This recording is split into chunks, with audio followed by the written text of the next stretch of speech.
I'm going over to my mom's house today, so let's bake a cake to bring over.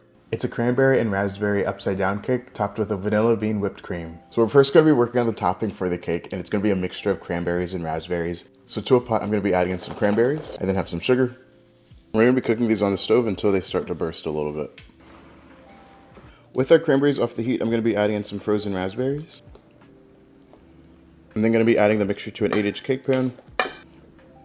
So we're moving on to the actual cake batter now, and I have some dry ingredients that we're first going to be whisking together. And the standout for this is that there's both all-purpose flour and almond flour. In a bowl with some room temperature butter, I'm going to be adding in some sugar, lemon zest, and then some vanilla extract. We'll then work to get these creamed together for a few minutes. I'm then going to be adding in 3 room temperature eggs, and then our last dry ingredient is some buttermilk. We'll then add the dry into the wet, and I'm going to get everything folded together. And now I'm going to be carefully adding the batter on top of the berries. With our oven set to 350, this can officially get baked for about 1 hour and 15 minutes. Our cake is cooling, so we're going to be working on the whipped topping next. So I'm going to be whipping some heavy whipping cream until we get about soft, medium peaks. And then as I continue whipping, I'm going to be adding in some vanilla bean paste next. And this is how it should look.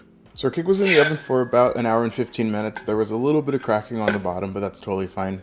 We're now going to be flipping it out.